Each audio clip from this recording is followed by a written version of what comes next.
Sleeping beauty of Mount Everest सुन्नुभएको छ कतै? सगरमाथाको काखमा सधैँको लागि अस्ताएको एउटा सुन्दर जोडीको वियोगान्त कथा सुन्नुहुन्छ? सगरमाथा सन् 1998देखि 2007सम्म सगरमाथाको करिब 8000 मिटर उचाइमा बैजनी रङको एउटा डाउन ज्याकेट लगाएकी एक महिलाको शव देखिन्थ्यो। उक्त दृश्य देखिने आरोहीहरूले उनलाई एउटा नाम दिएका थिए, sleeping beauty of Mount Everest. उनी थिइन् 40 वर्षीय अमेरिकी आरोही फ्रान्सिस आर्सेन्टिप।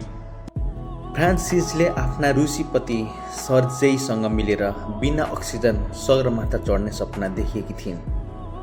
22 मे 1998मा उनीहरू सगरमाथा आरोहणका लागि उक्लिएका थिए।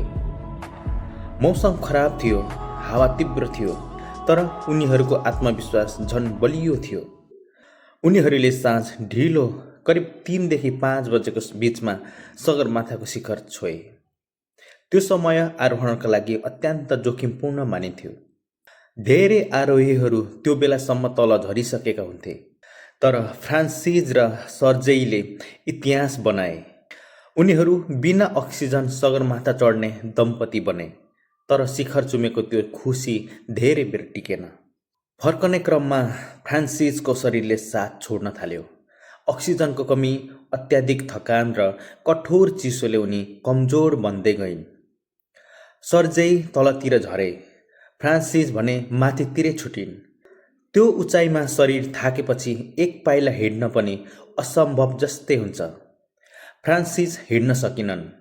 उनी हिउँमाथि बसिन् र त्यहीँ अलपत्र परिन्।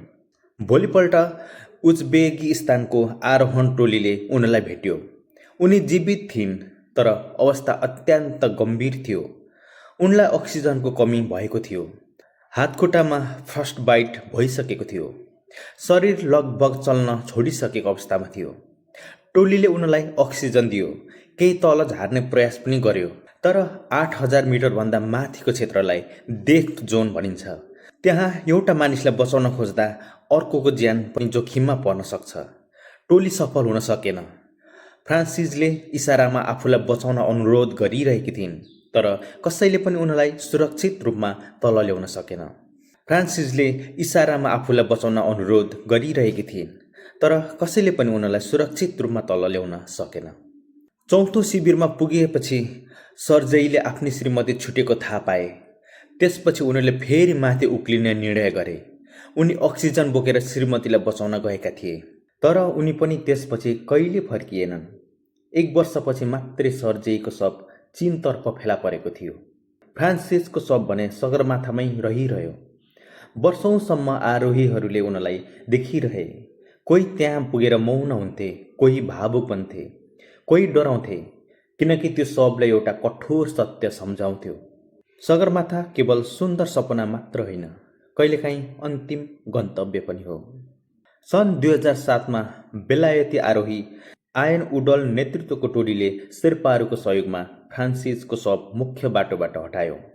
त्यसपछि स्लिपिङ ब्युटी संसारको आँखाबाट ओझेल भइन्, तर उनको कथा अझै पनि जीवित छ।